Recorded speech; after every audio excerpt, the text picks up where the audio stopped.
Hey, Mr. Darby, you ready? Doing great. You ready?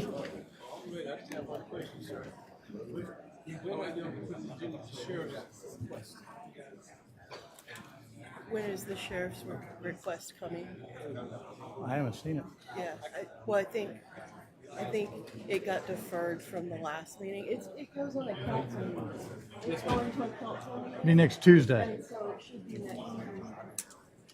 I guess, but why is it on a committee meeting? It already has a finance committee meeting. Right. And then it got a motion to table out of a county council meeting.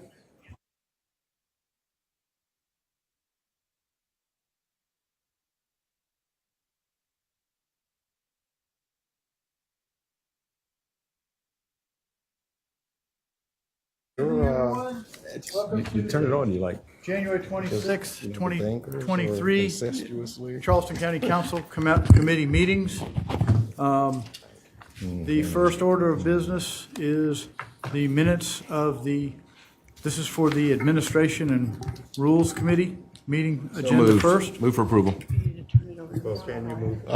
Move Oh, I'm sorry, I don't like Move to approve. I was about to say, can you move to approve it? correction. That's why we need to have Mr. all Pryor these is the committees. chairman, and Mr. Pryor and Joe Boykin, Jenny Honeycutt, and Colin Middleton are on that committee. Mr. Mr. Chairman, as you know, I think we are discussing making a housing committee, Mr. Salisbury, and the No, it's making the Human Resources and Public Safety Committees standing committees as a committees. whole. Standing committees. Yeah. So we're going to first vote on the minutes of January 12th, 2023. What is the pleasure? Second. Any discussion, deletion, or additions? Hearing none, all in favor signify by saying aye. Aye. All opposed? Ayes have it. Item number 2. Mr. Chairman, I'd like to go ahead and make this motion that we make the Human Resources and Public Safety Committees standing committees, but keep all committee assignments the same number. Second. Now, when you say other committees, what are you talking about? There was some confusion at the last meeting about whether we would make all committees committees of the whole, and so I want to make sure that's. We're only discussing these two right now, and if we want to bring up the other ones, we can bring them up at a later date. Agreed. Okay? All in, it was moved by Ms. Honeycutt and seconded by Second. Reverend Middleton. Okay, all in favor of the motion signify by saying aye. Aye. All opposed? Ayes have it. That concludes this Administrative Rules and Policy Committee, and this item will come to Finance out of the next Finance Committee meeting. Thank you, Mr. Chairman. Thank you, sir. I'm sorry, it'll go to county council on Tuesday. County Council? Okay. Yes, sir, because admin policy is a standing committee, so it can just go straight to county council. Thank you for the explanation. Yes, sir. Great, thank you. Next, we have our Human Resources Committee agenda. Mr. Werman? Again, this is the Human Resources Committee. Other members of the committee are Councilman Boykin, Councilwoman Honeycutt, Councilman Pryor, and of course, Chairman Sass. The first item on the agenda is the minutes of our meeting from December 1st, 2022. Do I have a motion? Move So to approve. moved. Second. Moved and seconded. All in favor? Aye. None. All right, minutes are approved. All right, so the next item on the agenda is some proposed and a request to approve the amendments to our HR policies and procedures. I believe Ms. Holden has a presentation prepared. You all obviously got drafts of these in your packets, but I'll let Ms. Holden take it over from there, and if there's any questions, we can address that afterwards. Councilman Wehrman. So we are looking at our pay plan, which has been in effect for several years. In this pay plan, during the anniversary of year 2 and year 4 of employment with Charleston County, employees are not eligible for a pay increase. This has become a growing problem over the last couple of years. We are losing people at year 2 when they have worked very, very hard and they're not eligible for a pay increase, and then again at year 4. So we are proposing that we change the pay plan so that an employee would be eligible for a longevity increase at years 1, 2, 3, 4, and 5. And that at year 6, which used to be longevity, that would move to a merit increase. And then they'd be back on longevity on years 10, 15, 20, and so on. So the only change is that we're adding years 2 and year 4 to longevity, and that we would move year 6 from longevity to merit. So it's easy to follow through with. To take this to the next step, we also are looking at, there has to be a hard date when this goes into effect, and we are looking back to December 30th of 2022, which is the first day of the first pay period of 2023. And we want to make sure that there's a firm line, so there isn't any question about whether someone had an anniversary date and should get the year 2 or year 4. So we feel that's easy to be able to explain to employees that it starts basically at the beginning of 2023 calendar year. So those would be the 2 changes that are the most important in this. There's 2 other items on there that are just suspending, and the two programs, letter F and letter G, have been suspended for a long time. They just weren't in the document correctly. So that's all that is. Mostly it's about years 2 and 4 longevity. I'd be happy to answer any questions you may have. Very good. Any questions? Councilman Kobrowski. Thanks. I have one. Have we factored how this would impact the county's obligation in perpetuity for pensions and so forth, and our ability to absorb that, and what that would mean? Because as I understand, it wouldn't mean just pay increases now, would it affect our obligations for that point forward as an increase in what that would mean? Yes, we have, and I'm going to refer to Mac. He's got the numbers calculated for what the cost would be for this change in policy. So on the agenda item, we did the estimate of what the cost would be in '23, and it was a little under $500,000. Next year, it's going to probably be a little bit more as salaries increase as we move through in time. That would be a commitment that would continue on into future years. And that dollar amount does include how much we would pay for retirement and other related benefits for those salaries. And forgive me, I'm still a relatively new member. This would not impact our necessity to have a tax increase to incur this, would it?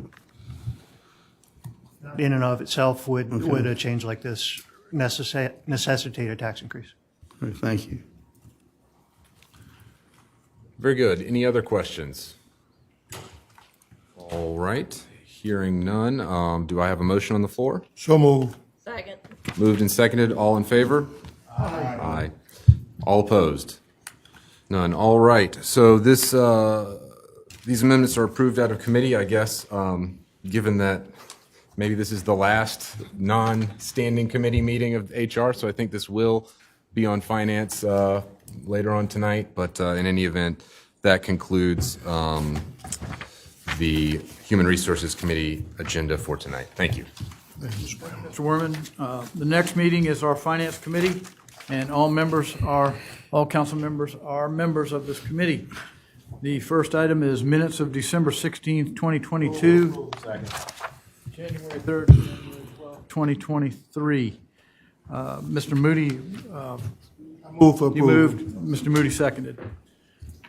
Is there any questions? Any additions, deletions? Any questions with the minutes? Hearing none, all in favor say aye. Aye. Opposed? Thank you. Item number 2, resolutions. Mr. Chairman, move to approve 2A through C. Second. Thank you, Reverend Middleton. And Mr. Pryor seconded. Thank you. Are we going to do those tonight? No, sir. Okay, those will move forward to our meeting next Tuesday. Next item, consent agenda. I take a vote. Sorry, you're right. Thank you, Mr. Pryor. All in favor, say aye. Aye. Opposed? The ayes have it. Thank you so much. Consent agenda. Move for approval on A and B. Thank you, Mr. Pryor and Mr. Middleton. Any questions about this? Any discussion? All in favor, say aye. Aye. Thank you. Number 4, recommendations Move of for the committee recommendation. Second. Thank you, Mr. Pryor and Reverend Middleton. Any discussion? Any, hearing none, all in favor say aye. Aye. Number 5, Mr. Chair, ARPA. move to approve A through C. Thank you. ARPA initiatives, micro business pandemic grant, nonprofit pandemic grant, and gap financing infill development. Are there any questions or any questions of this? Mr. Moody? Thank you, Mr. Chairman. Just a comment to Mr. Durant and Mr. Tootin and staff as the format that they've built out. This is getting money out. There's some very reputable firms that are going to be charged with managing this money as well. So this is kind of like I feel like it was all designed like we wanted it to, with the proper safeguards, the proper checks, and it's getting money out quick to those who need it. So thank you, team, for making this happen. Thank you, Mr. Moody. Any further comments? Go ahead. No, I defer to you, sir. For you. The ARPA funds, and out of the $20 million that was promised to assist with housing, are those dollars coming from this? Those are separate dollars, Those are separate dollars. correct? Yep. Or is that part of that? Mr. Chairman, Mr. Darby, the money that you're considering today is about 10 million of the 11.5 that you approved out of the 20 million. Right. This is just for the gap financing and infill. So yes, it is ARPA. It is from the 20 million, and it's a subset of the 20 million for gap financing and infill only. Would you specify that terminology? I'm not familiar with.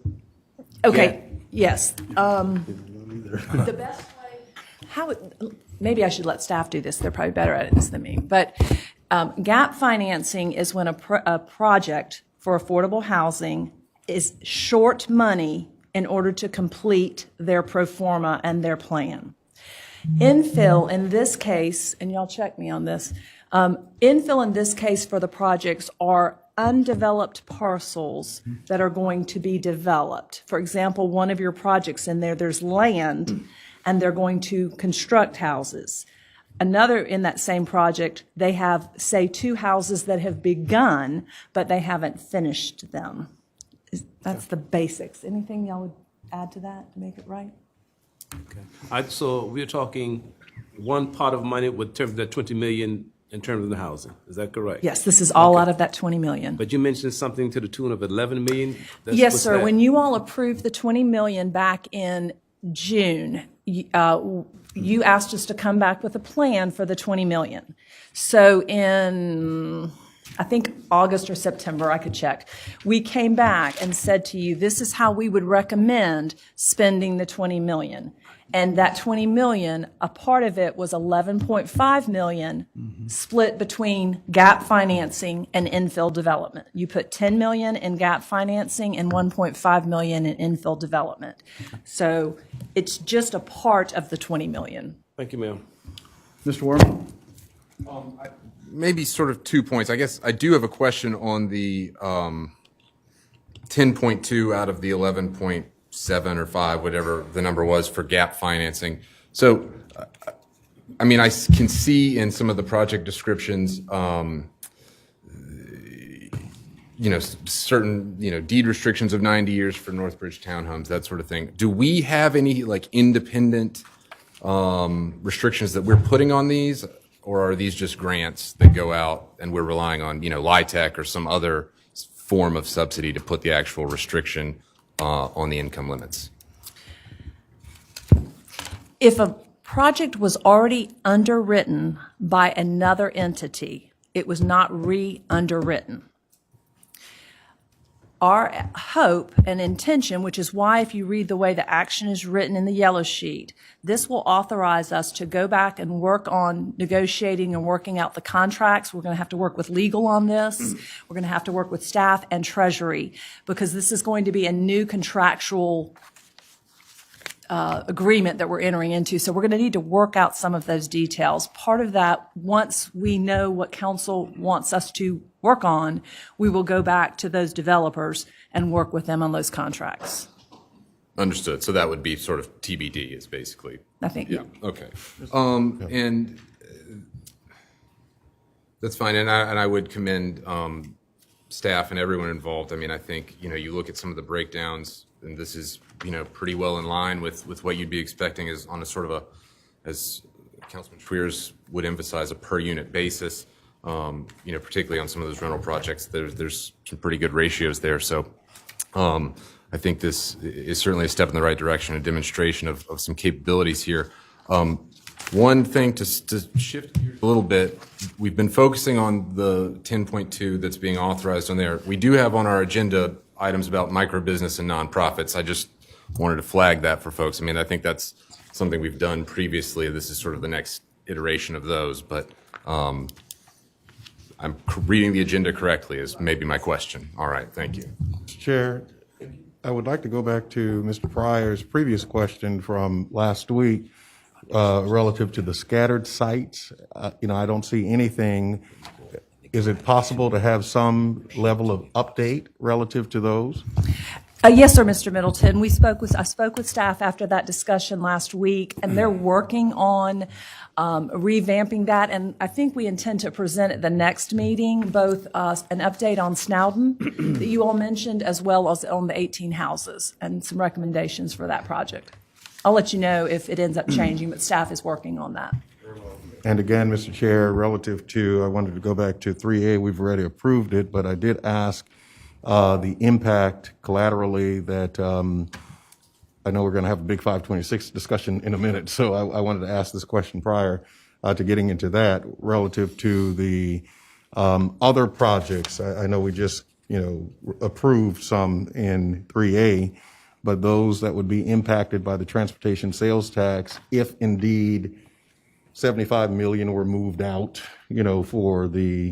for our commitment in the overall 150 with 526. So did we ever have any updates on that? I requested it. I've heard nothing. I don't. The fiscal impact. It doesn't impact it. That's separate money. Right. That's the transportation sales tax, which pays for that. That's separate money. That's earmarked for that, for this kind of work. It is earmarked. For all those projects, that list of projects. Certainly. So let me ask it a different way, because maybe I don't want to get lost. If indeed we move forward with 526, we have no clue as to where some of those funds are coming from. And so what I'm asking now is that in our budget, to include all of these, categorical transportation sales tax and any general, lost revenue, where are we getting these millions and billions of dollars from, and how would that impact existing projects and or priorities that are already established? Well, I think that our existing projects that we have on the list to do are already on that list, and we're collecting money to do those with the half-cent sales tax. Isn't that right, Mr. Armstrong? Yes, sir. And I don't want to put the cart before the horse, but if we're expending $75 million, do we just have $75 million sitting around? We have the money. Okay. Oh, okay. So just sitting around, just sitting around ready to go? Those are in the roads portion of the first transportation sales tax program. It has to be spent on roads. It is roads money. But that's the question that I asked. So let me go back to the question. Okay. It's in the roads portion, and I do know that we have already identified projects, but there are so many other projects that could also happen if we then expanded the program. And so that's what I'm asking. If we have $75 million just available to expend, and I know we've capped off based on the allotments for the transportation sales tax, how much we would, allocate per annually for those. If we have $75 million, why don't we then fix all of the other roads that are on the list that are desperately in need of repair? Reverend Middleton, can I answer that a little bit? This particular project is coming out of allocations, so much that we set aside for different projects every year. At this point, we do not have any intention of doing away with those allocations, continuing that pot through the rest of the first transportation sales tax. There have been funds that are not committed at this point in the first transportation sales tax. We do not have $75 million at this particular moment. We still have a few years before we finish that first sales tax. But we anticipate that those would be available to be committed to the Mark Clark if that's the direction that council so desires. Correct. Mr. Chair? Thank you, Mr. Chow. Chairman, I'll defer to Joe, then I'll. Mr. Boykin? Mr. Armstrong, are there any currently approved road projects that are being held up for the lack of allocation of that $75 million? Sir. Chairman? I wanted to ask, not about the 526 yet, but going back to the gap issue. We are. I wanted, thank you, because I thought we were still on that. I don't want to get ahead of myself. This, so again, I just have a few questions. Mr. Kowalski, we need to go back and vote on number 5. I think he has questions. I have a question on that. Okay. That's why I wanted to get to that before this, so I can understand it and people understand what we're voting on. What does affordable housing mean? How's that defined? And how many dwelling units are there in the county in the totality? Because I asked that. And how many units are affected by what we're spending now? And then how does this affect the affordability housing for the vast majority of people? Because I would define the affordable housing, the ability to stay in your home, to pay the taxes, to pay your insurance, and, and pay your mortgage payments. That's also what makes housing affordable or not. And I'm just wondering how many units are affected by this, and how many units, and then overall how many units, and what proportion is this compared to the units in the county? I asked that the other day, and I was hoping to get that before I voted on it. And I do believe that the assessor is working on compiling all the parcel data for you. I know that, so they will be working on that ask of all the parcels that are owner occupied versus rental. What I can answer for you is these projects, all of them are 120% AMI and below, correct? And what is that level? And what does that mean? And that varies. There is a federally published guideline for income, which we can get you a copy of, and it describes how much, if there's one person in the home, how much they make, and they equal X AMI. If there's 5 people in the home, X. It's published by the federal government, and that's what we follow. Can we publicly state what those figures are now? We follow those. They're updated every year. It's required with our federal money. But- Now, the other question you asked, which is the definition of affordable housing. This council in total has not made that determination. However, in the end of our Housing Our Future plan, they have it here, so we can leave this with Kristen for you, the AMI scales. The Housing Our Future plan does talk about affordable housing, and it talks about it in relation to no one individual paying more than 30% of their income for housing. Our focus for this gap financing, however, is based on low and workforce housing. That's what these projects are for. The presentation that was made back in September or October talked about the spectrum of housing, and we can get that presentation, but that's a different project than what these are intended to accomplish. So this isn't about affordable housing, this is about the type of housing that you just mentioned. It is a component of affordable or attainable housing. So affordable housing is all housing, just like you said, based on someone's income. These projects, however, are based on income for those people 120% and below. And let me give you an example. Someone that is making $19,000 is considered at 30%. Someone making $77,000 is considered at 120%.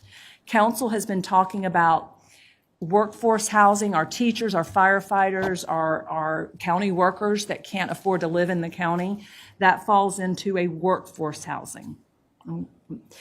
It's a complicated subject, and it is one that we have been tackling. I think both staff and council have been tackling that definition.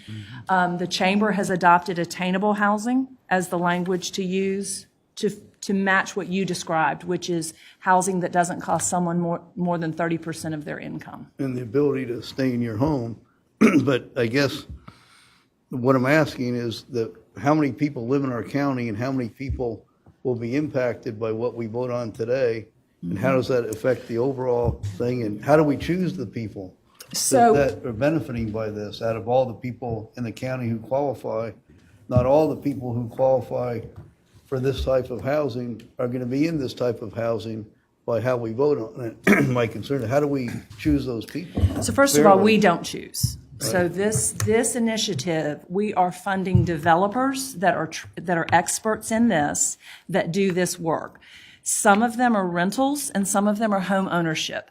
The developers that are developing these projects will manage this. Our job as the fiscal agent of these funds is to ensure that all the requirements of affordability for the life of the project is maintained and that the project is actually realized. We do that currently with our other projects that we use federal funding on. So we are not picking the humans that occupy or buy them. The developers and the nonprofits that do this will handle that. Do we know what process they use, or is it just first come, first serve out of all the people who would otherwise qualify? It would be different for each organization. What we did is we vet these organizations for their ability to implement federal funds, that they have a history of doing this, they're successful at it, and we rely on them as the experts to be the ones to do that so that we are not in the middle of something that we're not experts at. But we're allocating money to, my concern is, and I commend you and all the people involved, including the builders, to help people who homeownership is a priority, but I don't have a good sense of who's getting favored by this and how that's uniformly there's of all the people that live in the county and are struggling to make their payments, and of those who are in this category, how they're chosen for this. Sure. And what percentage of the people who would qualify for that are actually benefiting from it? Yes, sir. I'm sorry, go ahead. Mr. Pryor? I think to answer Mr. Kabrowski's question, you have to apply for these things. We don't choose the people. Okay, there's an application process, and if you meet the qualifications, then they work with you. But my concern is with these people with the stopgap funding, most of these developers want to make it affordable, but as the price of lumber and everything keeps going up, they can't make it affordable. Say, for instance, the house was $185,000. Well, if the materials and everything keep going up and it's going to cost them $250, then they'll have to sell it for $250 versus $185. So I think the stopgap is to, narrow that down to help them to where they can be able to keep it affordable. But we don't get to pick the people. It's an application process to answer your question simply.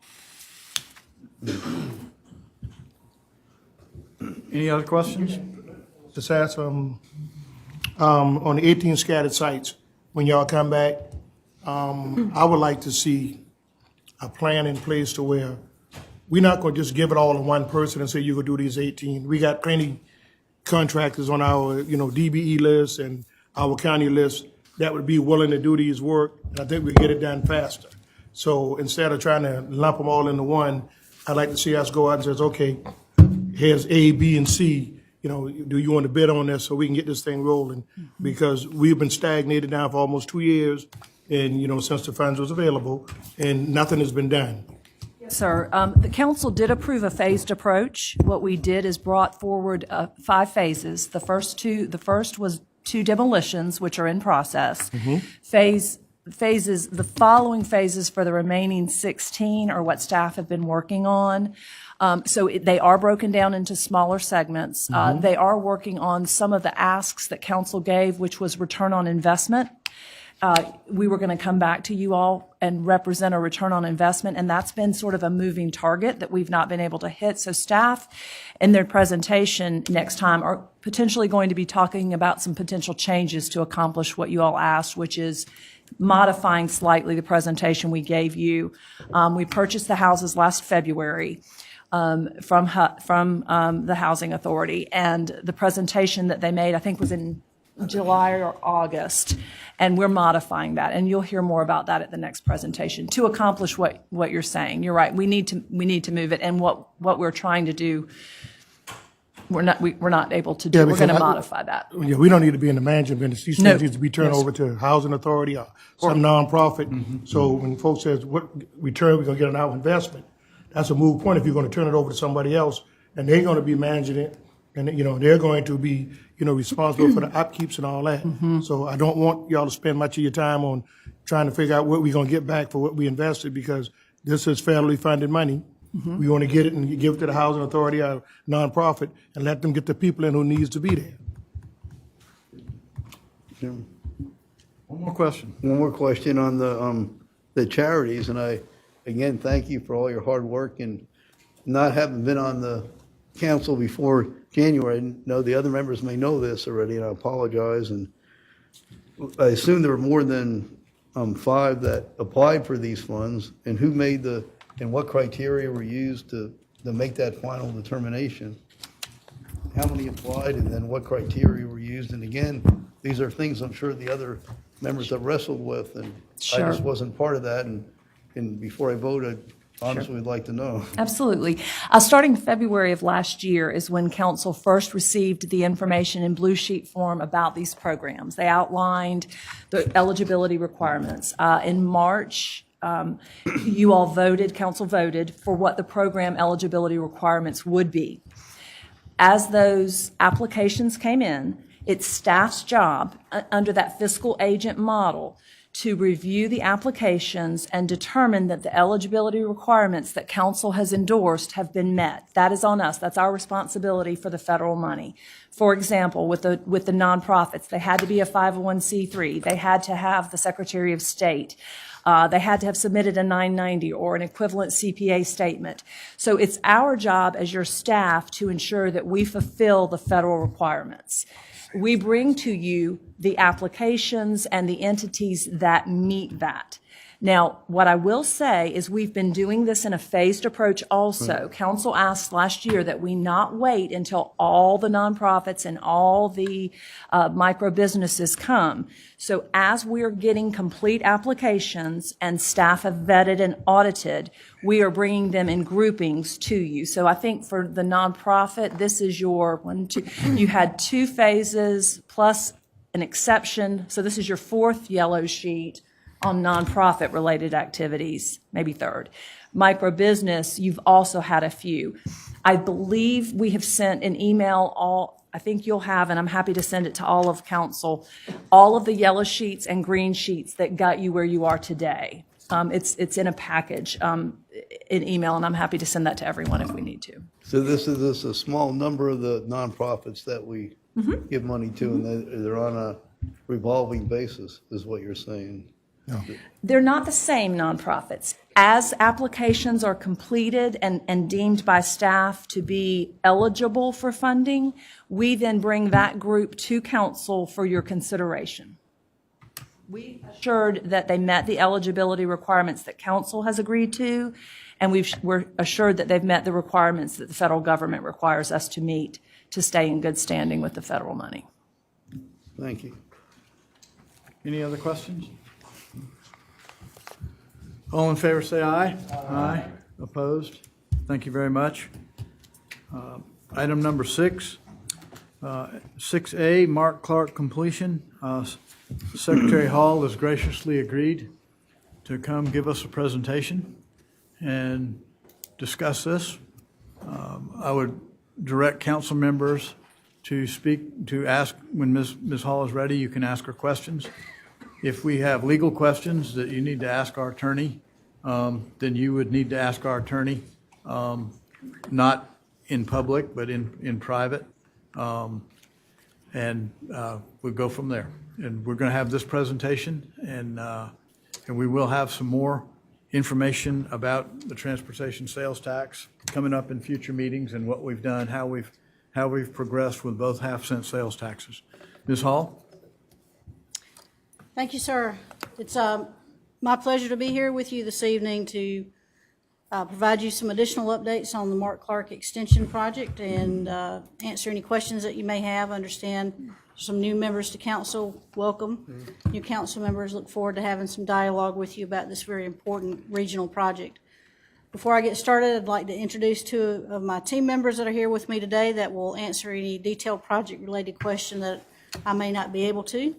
I have with me our Deputy Secretary for Engineering, Mr. Leland Colvin. And also have with me our project manager for this particular project, Mr. Jay Maddox.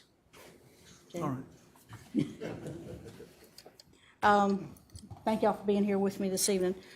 So I think it's, let's just sort of start at the beginning on this because there are some new members to council, and I feel like it's fair to you for us to step back and just give you a little high-level overview of what the project's about and what the corridor looks like, and why are we here this evening having this discussion.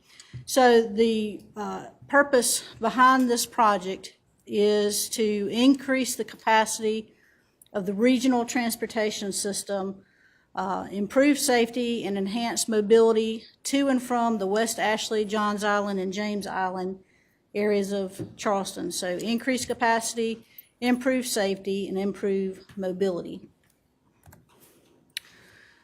This picture is the current preferred alignment for the project and what we would intend to move forward with as your project managers for this particular project. And we've shown it as phase 1 and phase 2, which is what we recommend, strongly recommend moving forward with a phased approach to the project. And as you can see, phase 1 extends current existing 526 over to Johns Island and basically ends with what we're calling Connector B there to tie back over to River Road, and then phase 2, and it has at least one major river crossing. And then phase 2 would continue on across the river and over to James Island and beyond. So from a very high level, where are we today on the project? We are currently pursuing something called the Final Environmental Impact Statement, or FEIS. And in order to do that, we've conducted years and years and years of analysis on this particular project, looking at environmental impacts, traffic studies, engaging the public, conducting numerous public hearings, other agency interaction, and coordination to arrive at that map that I showed you on the previous slide. When I came before you in 2022, we provided an updated cost estimate for the project, and council asked if we could go and look to get an independent analysis conducted of that cost estimate. We had already initiated that and completed that, and I transmitted to council in December of 2022 information regarding that independent estimate. And it basically said, your estimate is reasonable, and it basically verified the numbers that we had in our updated estimate. At that time and earlier in 2022, we had asked for authorization from this council as well as from the State Infrastructure Bank to expend approximately $150 million for the remaining prep work necessary to continue to advance this particular project. You had already authorized, as well as the SIBs, some funding on the front end. And then this ask was to do some additional authorization so that we could keep moving forward with the project. And we also requested the development of what we call a reasonable, not detailed, analytical, bank grade, credit rating agency worthy, but a reasonable financial approach to the entire project by the project sponsors. We do the same thing for our road projects. When we develop, how are we going to finance, for example, $1.5 billion project in the Columbia area to fix malfunction junction, or even looking at the $5 to $7 billion we believe it'll take to do the upgrades needed to existing 526. So reasonable financial approach to the entire project. Those were our requests, and that was the current status. When you look at it from a timeline perspective, where are we, and where do we need to go, and what's ahead, what's the milestones and the time frames associated with it. Basically, where we are today is between that spring 2022 updated cost estimate that I provided believe I provided it initially in May of 2022 to council.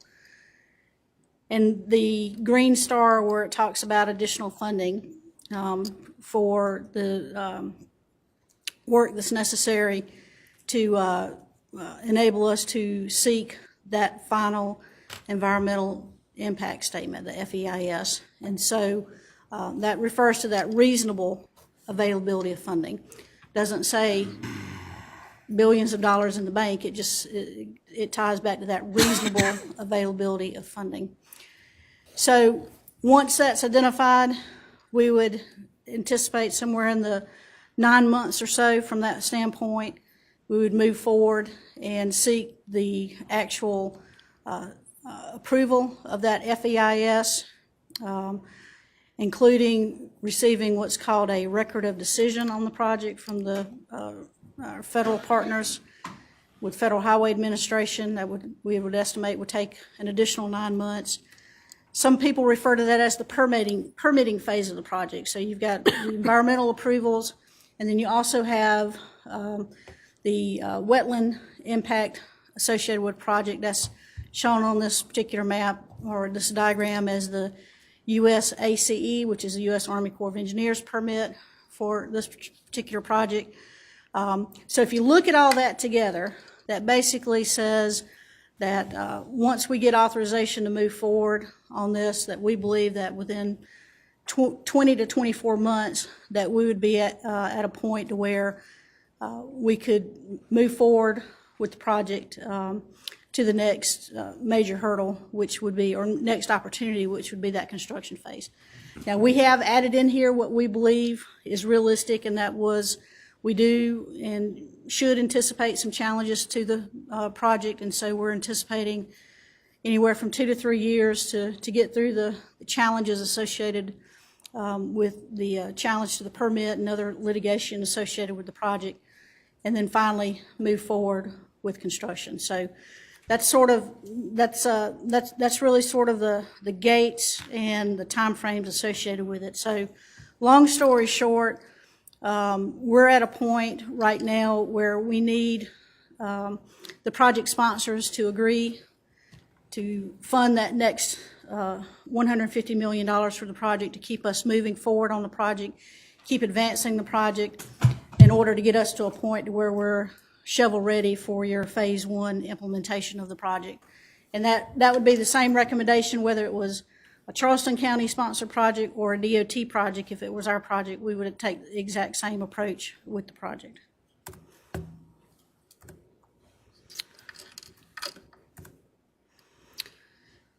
So at the last meeting, there were a lot of questions about the cost estimate. Why did the cost estimate go up so much? And at that meeting, we talked about the changes to what we call the base cost increases for the project. And really, I heard you guys talking about your penny program and cost of doing business. You know as well as I do, it costs more every single day to do road work than it did the day before. And so with our updated estimate, we reflected that in the numbers, and we also included what we consider as something that we need to on big projects like this that have some level of uncertainty with them, and that is schedule and risk elements associated with a big project like this. Every day that this project gets delayed costs more money, and so we've tried to reflect that in the estimate. We've also tried to predict what, shall we say, obstacles the project may encounter during construction or during the design build procurement phase of it, such as unsuitable soil conditions, maybe the technique that we're thinking the contractor may build a project, they may decide they want to do something slightly different. And so we've tried to factor all those risk elements into the estimate. So when we provide you a number, what we're trying to do is to say, here's the base number, and then here's these risk elements, the potential add-ons that could come in at the end of the day on the project. Really, we think that's the fair thing to do so that you have a clear understanding of sort of the range that you could expect the project to come in at. And we do the same thing on our big projects as well. So this is something I don't believe we've shared with you before, and it is that independent estimate compared to our estimate. And really, the way to look at this is the areas that are sort of yellow on this diagram. Those are basically common and consistent numbers. What we had the independent contractor or the industry representatives really look at is the construction cost, the design costs, the oversight costs shown as CE&I, and then all those risk elements that we talked about. And how does your analysis compare to our analysis? And you'll see between the two columns, you'll see a little bit, we may be a little bit lower, say 100 million, which isn't, it's a lot of money, but on a $1 billion cost estimate, it's 10%. So we may be a little bit low, they may be a little bit higher, but on the next item, we may be a little bit higher and they may be a little bit lower. Where it really comes into play, if you go down and look at the line that says project cost, no risk or inflation, it's fourth line up from the bottom. That's that baseline cost for the project. And this is phases 1 and 2 together, by the way. This isn't just a phase 1, so this is the whole thing. Our number, $1.53 billion for the base. Independent verification number from industry experts came in at $1.59 billion.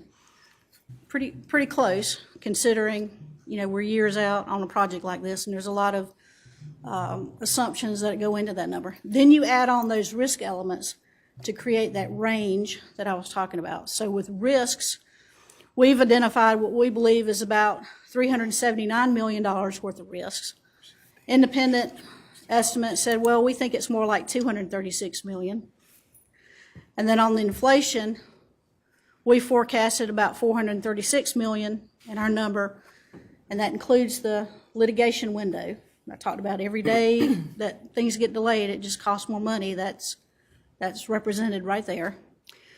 And then on the independent cost estimate done by the industry, their number came in at $417 million on inflation. So either way, whether it's DOT or the outside experts, we're looking at $600 to $700 million of potential risk and inflation that's been added into those numbers.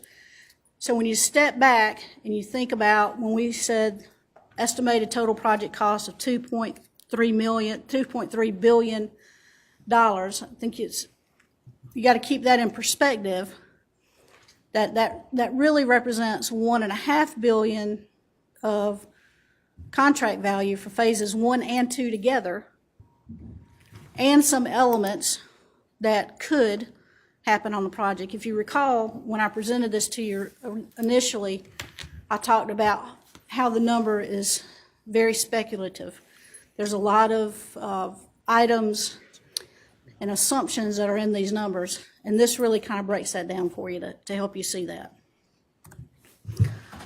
All right, so how do you eat an elephant? How does the state DOT tackle $5 to $7 billion project that we know that we have on existing 526? We're going to do it the exact same way that we're recommending you take with this Mark Clark extension project, and that is to phase the project and to implement phase 1 as soon as you possibly can. We strongly recommend the phased approach. We feel like you'll get better numbers, we feel like you'll get better bid competition, and we feel like you would see traffic relief a lot faster than you would see ordinarily or otherwise. As I said before in previous presentation, these numbers are still speculative, and they're going to be that way until we get much further along with the development, until we get towards very close to having a product that we can put out to industry to say, this is exactly what we want. We've mitigated the risks. We've tried to make sure that $600 to $700 million add-on that we've designed things or maybe tried to make different accommodations to drive those numbers down and things along those lines. But until we get to a point of saying we're ready to put this project out, it's shovel ready, phase 1, we're ready to put it out, it's going to be a number that's going to move on us, up, maybe down. Who knows? I don't know. Unfortunately, it's just the business that we're in. Until you get a little further along, it's still going to be an estimate. So, having said all that, we still need authorization from this council to pursue, along with your funding partner, the State Infrastructure Bank, expending approximately $150 million for the remaining prep work needed on this project to get us to a shovel-ready Phase 1 for the project. We also still look forward to working with both the county and the State Infrastructure Bank and others, as the county wishes, to develop a reasonable financial approach to the project. We will be more than happy to assist the county in that regards, because we have done it numerous times ourselves on our big capital projects. So, Mr. Chairman, that's really the final update I have for you.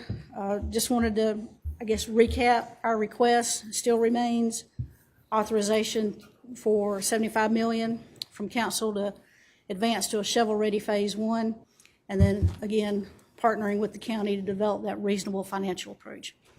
Be happy to take any questions. Thank you, ma'am. Are there any questions for Secretary Hall?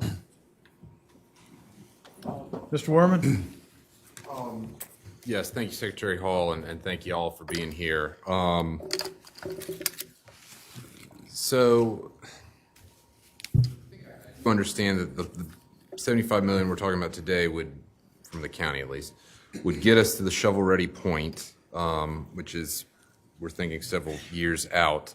At what point does I guess what is needed to develop the reasonable financial approach? I mean, you know, I know that we saw that on the timeline as to where that is, but like what dominoes need to fall for that to happen is more my question. I understand that these updated numbers that we asked y'all to get and they all were already in the process of getting fairly recent, but I just, you know, I think this number is as clear as it's going to be at this point. It's coming into some form of clarity, and so I guess I just wonder what needs to be done on that front. Yeah, Councilmember, well, first of all, DOT, we are more than happy to work with your staff or whomever you guys designate, workshop, however you guys want to do it. We're more than happy to come back down and sit and talk about options, scenarios, you know, what is and what some possible solutions would be. So I don't want to sit here today and tell you this is what you need to do, but I can share with you maybe some things that I've seen some other areas do, or maybe some things that we have done ourselves that might be instructive for you. So for some of our projects, for example, we have talked about in our reasonable financial plan that our intent is to allocate some of our future revenues that we expect to come in to our transportation improvement program. We also talk about potential grant funding that may be available at the federal level, which I'm not sure how well you guys track the federal dollars. You probably track them a little bit better than I do, but the grant programs at US DOT have more than doubled in dollar size with this current Federal Surface Transportation Act that we're all operating under. So, and there is a lot of interest in pushing money to local governments for local government priority projects. So things like that would be an option. Talking about making sure the project is in the long-range plan, which this one is, making sure the project is in the transportation improvement program, which this one is. And then, you know, if there's anything else that you felt like would be reasonable, that any reasonable person would think would be realistic and could happen to help fund the project, that's what we're looking for. I'm not asking you, and we're not asking you, to lay out to the penny how you're going to fund this project by year with specific tying a dollar to this activity or that activity. That's not the purpose of this, but it's to demonstrate that you, as a project sponsor, that you are committed to seeing this project through, both phases 1 and phase 2, at some point in time. It doesn't have to be all at the same time, but that you are committed to both phases 1 and 2. Here's your question. I think it does, yes. Thank you very much. Mr. Boykin? Thank you, Mr. Chair. Good evening, Secretary Hall. Thank you for coming down and being with us this evening. Just in your opinion, if this council were to respond to the funding source and request by way of saying that we would commit to having a referendum when we are next able to have one. Right now, our transportation local sales tax is maxed out, but we have one that may be coming to an end of its term in 2 years, which would coincide with an election year. If we responded by committing to pursuing a referendum through for the local transportation sales tax as a funding mechanism, and the projections are such that there would be enough money raised from that sales tax, would that be enough, in your opinion, to answer your question or your concerns on our ability to fund that project? Of course, without seeing everything, at this point in time, I would say, yes, we believe that would be a reasonable financial approach to the project. And I would also, as I indicated earlier, I would include, the potential for some other revenue sources coming towards the project. I think I told somebody on a different project, this scenario that I'm about to share with you came to fruition for the DOT. 2 years ago, we had no idea that $1 billion in additional road money was coming from the General Assembly and one-time funds to the state DOT. We had no idea that was coming. None of us did. But we knew what our priorities are and were at the time, and we knew that we were advancing these projects as quickly as we could, given the cost constraints that we had. And so when the dollars became available, we knew immediately where it needed to be applied. Not that we changed our priorities and shifted everything around and went and started a brand new project. You really need to be prepared to fund your priorities with potential windfalls when they come your way. Now, that may or may not be the case at the local level, but I heard you earlier talking about ARPA funding. I don't think any of us expected any of the ARPA funding to come our way, so my point is this. The point is that if you wait until you get every penny in the bank to start your planning, you're years too late. You've got to keep the projects moving forward. Every day that you delay, you're costing yourself more money. And so we feel like it's the right thing to do, which is to keep advancing the project and get yourselves ready, get yourselves shovel ready to implement a phase 1. And then following up to your remarks a minute ago, and I guess maybe for purpose of restatement, is, in your opinion, a marked difference from where we are right now versus having a permit in hand with the available funds that might be provided by other sources? I'm not sure I'm following your question. In other Say words, that again. having the permit in hand changes the ability to obtain funding from sources outside of our own local option sales tax. Absolutely. Thank you. The term shovel ready is very impactful. Okay. And bringing local dollars to a project is very impactful. Thank you, ma'am. Any other, Mr. Darby? Madam Secretary, please pardon me if this is a rhetorical question, but whose responsibility is it, or what governmental agency is responsible for building state roads? Is that a rhetorical question, or you want me to asking. answer? It may be rhetorical. Yes, ma'am. Rhetorical with a reply. South Carolina is a very interesting state when it comes to road responsibility. Council member, the state system in South Carolina is the 4th largest in the nation, which is surprising to a lot of folks. Georgia, next door to us, their state DOT owns basically the main highways, not necessarily a lot of the secondary roads or the neighborhood streets. It's not that way here in South Carolina. So in South Carolina, we own and operate well north of 90% of all the roads in this state. Charleston County has a lot of roads, But when you look at what the state responsibility is, we own and operate a lot of them. Now, are we funded to widen every road that needs to be widened and maintain every road to a level of service A, fix all the traffic lights that need to be fixed at the right time? The answer to that is no.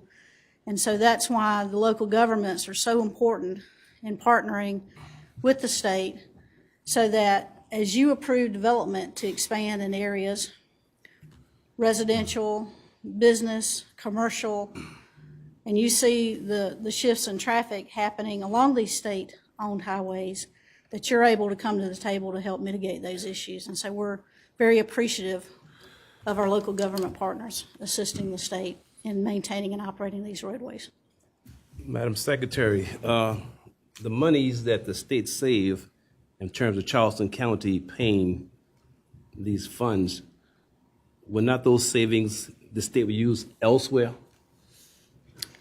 So the assumption with that question is that we were going to spend the money to start off with. And I think as I just alluded to, the state DOT, with the growth that's happening in this area, there's just not enough money to keep up with the growth demands. And so again, the penny programs that are in place in communities like Charleston are so vitally important to helping the state, your state partners, keep up with the demands of the additional traffic in the area. Well, I mean, our founding fathers came up with the slogan, no taxation without representation, and here we are. We could be paying taxes twice for this road here. In reference to committing to $75 million and waiting on a referendum, what if the referendum fails? That's $75 million gone down the tube. Also, I think this council is somewhat provincial in its thinking. We're not thinking about capacity, because if 526 were indeed built 20 years from now, is filled to capacity, then what? I keep asking this council, telling this council, we need to come up with something comprehensive. Roads, rails, and other things. So again, capacity will come. And then what is that generation going to do? All for naught. And finally, I'm going to call this young lady's name because she sent it out to all of the council persons. Her name, or his name, pardon my, I don't want to misconstrue someone's first name, in terms of a him or her. Pat Welsh. He or she states, we are once again rehashing an expensive last century solution to our current transportation situation. Rather than just complain, he or she states, a better and less costly rationale solution. He or she points out 4. Number 1, Highway 17 at Main Road flyover. 2, actual end of I-526 at Highway 17, 2 lanes southbound. 3, Folly Road and Maybank Highway, 2 right turn lanes. 4, finish the Maybank Pitchfork plan. That's, to me, is common sense. There are many communities which have expanded freeways and found congestion remains the same and actually became worse. In addition, I'm not a mathematician. Basically, I love the social studies, but with $2.35 billion, and we're talking about 8 miles of road? Is that what we're talking about? That comes up to what, $294 million a mile? What are we thinking?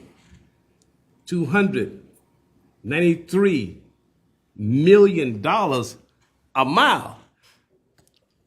That doesn't make sense to me. I could be wrong. And I think when we have residents and citizens who can come up with common sense planning, we need to yield to that.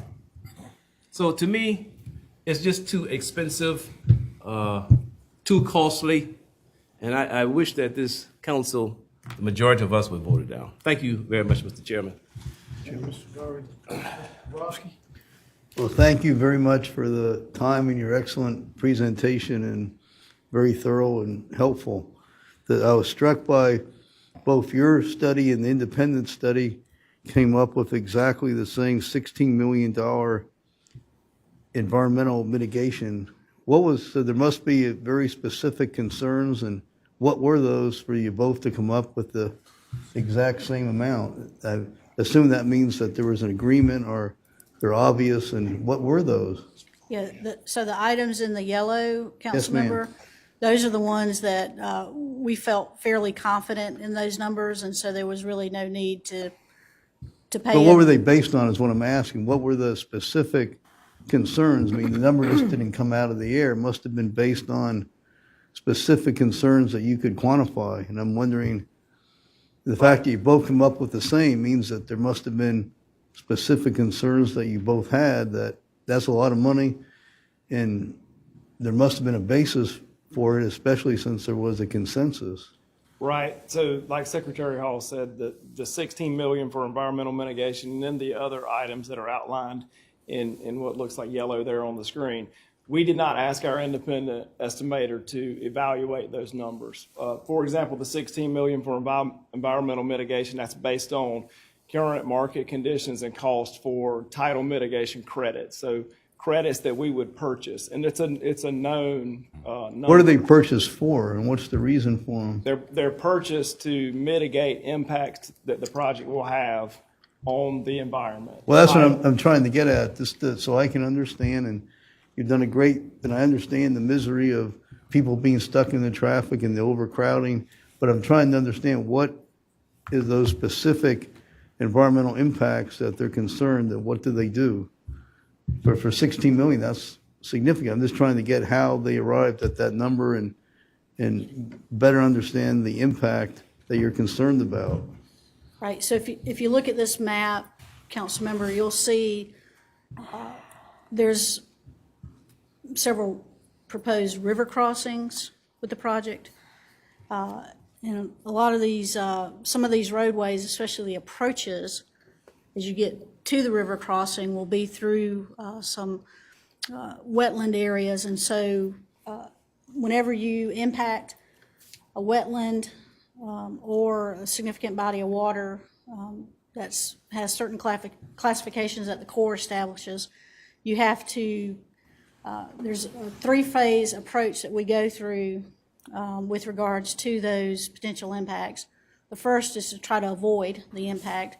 And so if you look where it says alternative G, that really indicates that there were a lot of other options that were considered that compared the impacts of the potential alignment to both the human, residential displacement, business displacement, and the natural environment. So from a wetland standpoint, endangered species, cultural resources,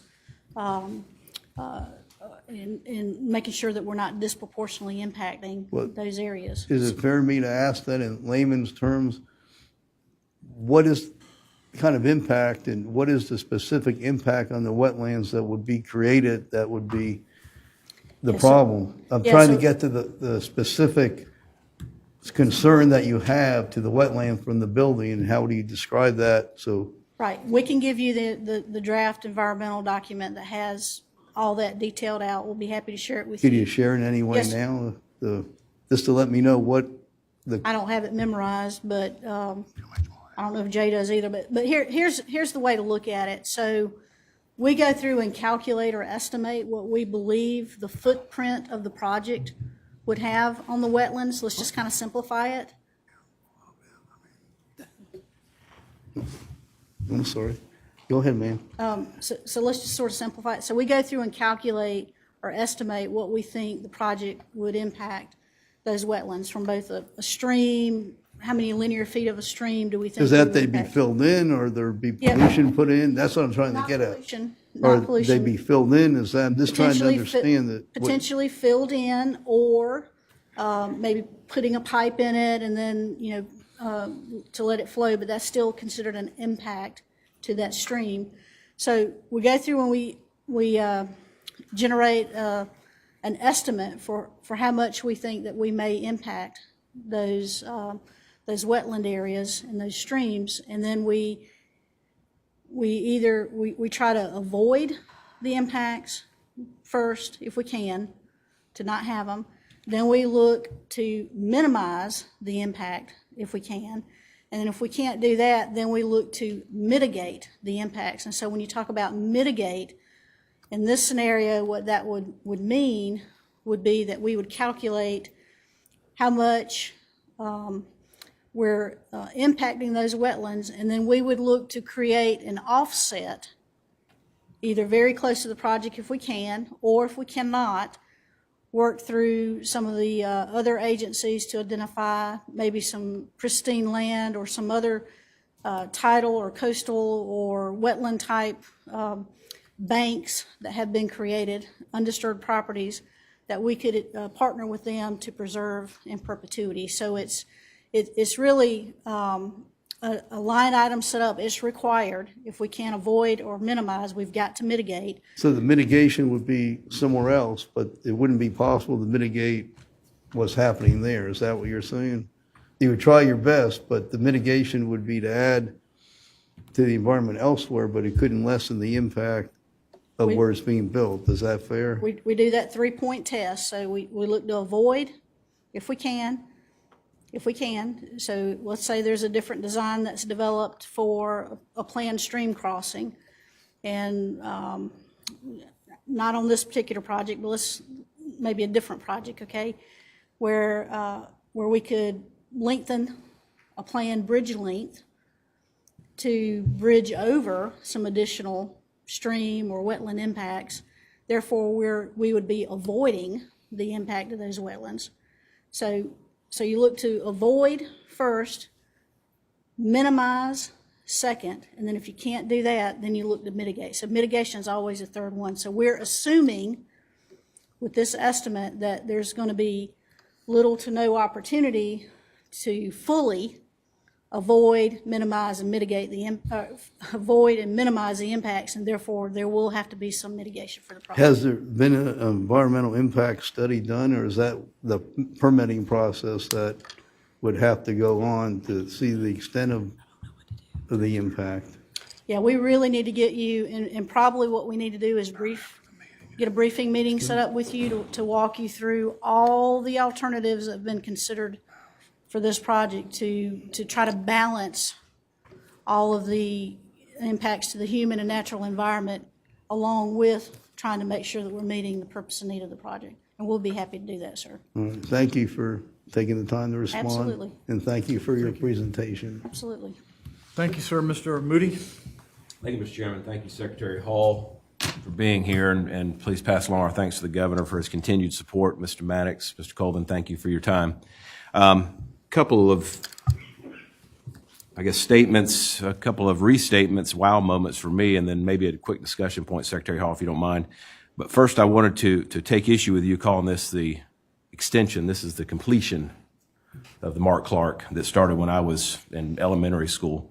So you call it what you want to call it, and I'll call it what I want to call it. That's fair. I'll call it what the documents call it. Okay, fair enough, fair enough. But I wanted to also thank you to Mr. Armstrong during the questioning. As my friend Mr. Darby pointed out, that Ms. Welch was talking about all these projects. All these projects are underway. Am I incorrect? In process. In process, some sort of in process design. Yes, sir. Most of those that are listed are under process. When they say stop this, go do this, it's already underway. Yes, sir. Okay. They're wrong. It's not our fault. I also appreciate that side-by-side comparison with the industry experts. If only those responsible for the inflation costs, as you call it, were held responsible to pay for it, that'd be fantastic. Shovel-ready jumped out at me. That's big. My question to you is quality of life on the islands. Councilman Middleton, my constituents, Mrs. Honeycutt, Mr. Boykin, we know the quality of life stinks and is getting worse out there. Is this a dangerous situation out there, in your opinion? In my opinion, yes, it is. And this project is most certainly needed to address those mobility issues. I said very early on that there were 3 purpose and need statements for this project, and that was increased capacity, improved safety, and improved mobility, and that safety component cannot be understated. If we move forward and we get this permit, and how many every years we get this permit, is it 5, 10 years? How long is it good for? Yep, that's a good question, and I think is very pertinent to the discussions here. So, on a project of this order of magnitude, I would say that a 20-year horizon is appropriate on a project like this. The standard is 10 years. On big capital projects like this, we would most likely be looking towards something closer to 20 years. So if we take this thing to shovel ready, get our permits, then we've got time to look around, check the landscape, and decide which way we want to go then. That's correct, and that's happened on some other projects where, again, as I said, our approach is don't start your planning when all the money's in place. You need to start your planning early, so that you're getting that momentum going, and you're getting yourself ready for that shovel to hit the ground. And so we've had some other projects where we've gone through the whole process and needed to ask for an extension, and there's a process for doing extensions. So even with the 20-year horizon on the permit, that's not. I would expect that it could be extended if needed. So if we flip the script, if this council decided not to move forward, but then a new council in 4 or 5 years decided to, well, we want to pick this up again, what do we have to do? We just pick right back up where we left off? No, sir. We would actually lose. We would actually have to backtrack quite a bit because We start all over again. we would have to redo everything that we've just spent the last couple of years doing. So That's a big deal. yes, sir, it is. Thank you, Mr. Chairman. Ms. Honeycutt? Just a few questions. Madam Secretary, thank you so much for being here. Mr. Colvin. I would like to know when you need this. Well, we need it as soon as we can get it from council because we're approaching the point of running out of activities to do with the funding that's established that has already been pre-approved early on by both the SIB and the county jointly. So there's a point in time within the next several months to where we're going to need a go or no-go decision because at that point in time we'll have to most certainly put it in neutral. And again, as the council member asked earlier, we would start sliding backwards in our activities. What are we going to get for the $150 million that if we put it in our 75, the state comes with its 75? What exactly does that get us? Again, our ask is to get to a point to where, we can get you a phase one that's shovel ready. So we would complete the final environmental impact statement for phases 1 and 2 for the whole project. We would permit the whole project, phases 1 and 2, and we would acquire the right-of-way for all of phase 1. And we believe there would still be a little bit of funding left so that we could start producing the contract documents for your shovel-ready phase 1. And I believe, Mr. Maddox, I'm going to ask you maybe for the specifics. Is the right-of-way acquisition around $130 million? For phase one, it's in the range of $130 million. That's Okay. correct. And so the majority of what we would need this next pot of money for is that right-of-way acquisition. That's correct. Thank you. And when the state acquires the right-of-way, it owns that asset in perpetuity or until it sells it, correct? That's correct. All right. So we're acquiring an asset with that money that the state will always hold until some future time. That's right. And so as long as this project's in the long-range plan, we would hold on to those parcels. All right. And to Mr. Moody's point, just want to follow up on that permit lasting point. Has the state had occasion, and even maybe currently, to where it has gotten a permit without the actual funding and waited for that funding to come to fruition? Are you talking about like penciled out to the penny? No, how things ma'am. are going to be funded? No, ma'am. Just what's your- you get the project shovel ready, and then you wait for the funding to come in. Absolutely. As I said earlier, that's our business approach at the state DOT is we call it overstuff the pipeline. So we want to have more projects ready to go so that if there's a windfall somewhere that nobody anticipates, that either we can accelerate the start or completion of a project or pull something ahead in time that we previously had thought we would have to wait 2 more years before we started. So getting started early is incredibly important to get you to a point to be shovel-ready. As I said earlier, we had no idea that additional one-time state funding was going to come our way. We had no idea the ARPA funding was going to come our way. We had no idea that the federal infrastructure program was going to provide a 25% boost to our funding levels. But we were prepared, and we were ready to deploy those dollars in the most effective and efficient way possible. And so I just encourage you to consider that in your deliberations, to not delay, to really keep this project moving forward. Thank you. Any other, a quick question? Question. Ms. Honeycutt brought up some excellent points that they retain the right of way, but the one quick question is, if the referendum loses, what happens to the $150 million? I mean, does the right of way, all those homes are cleared out already, or that the government retains the right to remove them if they need to? So once we take title to the property, those properties are put in the state DOT's name, and so we own the land and any improvements on it. So if there's a house or structure on it, we own those properties.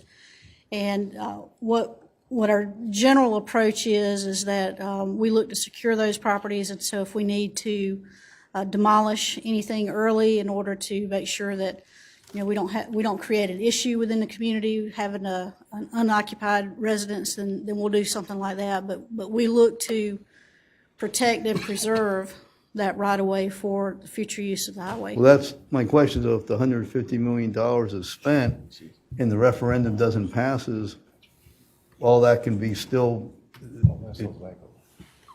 will that be used for anything then, or? We would still hold on to it, because just because a referendum doesn't pass as you maybe had anticipated, that doesn't mean the next referendum wouldn't pass. You would still have it on your priorities, I would assume, as a high priority for the local governments, and it would still be included in your regional transportation plan. So we would not relinquish those properties. All right, thank you very much. Mr. Darby? Madam Secretary, with all veracity, ma'am, let us say that 526 was not an option. And if you were forced to resolve the problem, what would it be? That's the whole purpose of us doing the studies that we've done on this project, including a no-build analysis for this alternative that we finally landed as this is the best solution to address the problems that we've had. And we have looked at no-build as an option, and it just does not address the issues that we've been tasked with trying to resolve. That's a politician answer, ma'am. I'm sorry, but it's the answer that's consistent with the environmental work that's been completed on this project that you've paid for. But well, I won't be argumentative. Thank you very much, ma'am. Yes, sir. You're very kind. Mr. Pryor? Just want to make council aware, even if we spend $75 million, it's all based upon if the SIB says we're moving forward. So that's why it's critical, because the General Assembly is only in place until June, I believe. I think they adjourn in June. So even if we pass this on the county level, if the SIB bank says, no, we're not going to invest in it, then we're right back where we started from. But we won't lose anything, because our money won't be spent until the SIB agrees. So maybe that clarifies some questions, but it's very, vital, like the secretary say, if you're going to get it shovel ready, there's a lot of money available out there. I've met with different people, and they're ready to put money out, but if it's not shovel ready, you're not going to get it. And, with them passing this new infrastructure bill, we probably set up to get some funding, because we got some key players on both sides of the aisle up in Washington, D.C. So just wanted to make council aware of that. Well, let me also make you aware, Mr. Pryor, permission, sir, it's not county's responsibility to build a state road. That's not our responsibility. That's for the state of South Carolina to do so, sir. And that's why we have representatives there to plead our cases. But anyhow, I won't be argumentative, sir. Yes, sir, but my rebuttal to that would be is if you see somebody drowning, you going to wait till a lifeguard come, or you going to try to save them? We're not drowning, sir. Well, yes, we are, because people are sitting in traffic and lives could be lost if we have a catastrophe.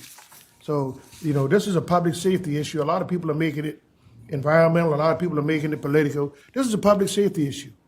19 years ago when we came on council, I ran on this because it was a public safety issue.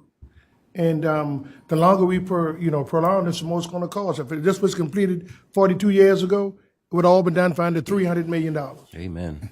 Okay, but the politicians and the environmental groups, they just kept stringing this thing out. And if we continue to do it, it's going to grow to 2, 3, maybe 4 billion. So we must make a decision now on whether we're going to move forward or whether we just, not going to do anything. And not doing anything is not a choice. Mm-hmm.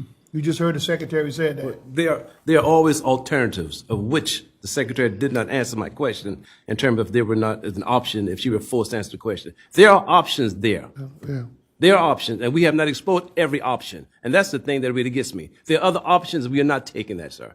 So, Mr. Chairman, I apologize for being out of order, sir. But I'm through. Thank you, sir. Yes, sir. But Mr. Darby, we have taken options, and that's why we're doing 17 in Maine. That's why we're doing the Pitchfork, Maybank Highway. I got that same email, but I didn't respond because it was misinformation. Mm-hmm. And, when you get people putting out misinformation without being fact-checked, that creates a whole lot of confusion.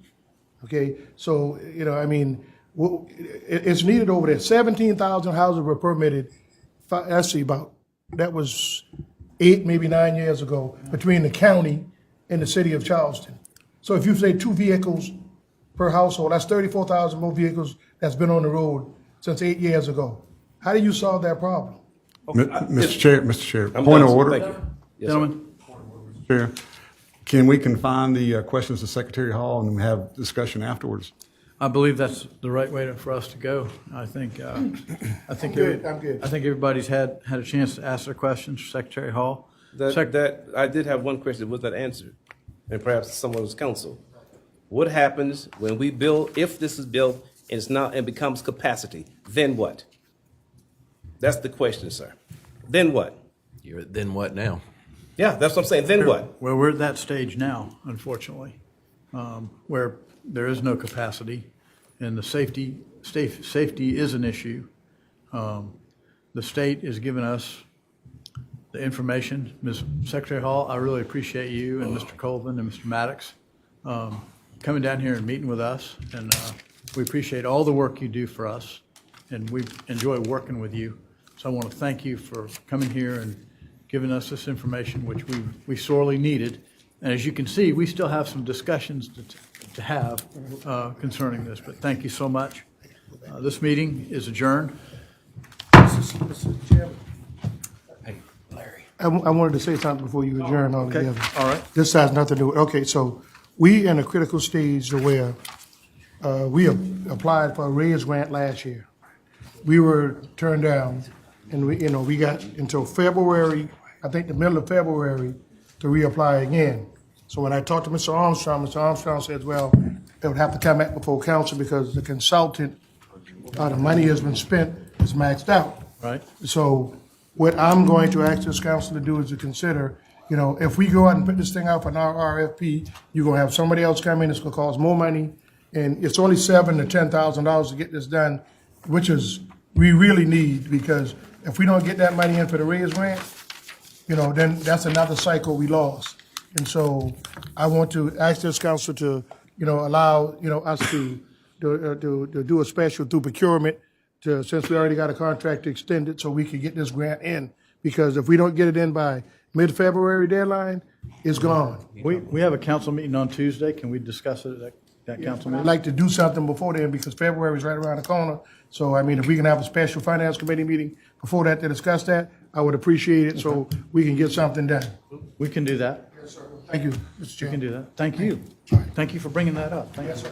Well, All right, we are adjourned. I got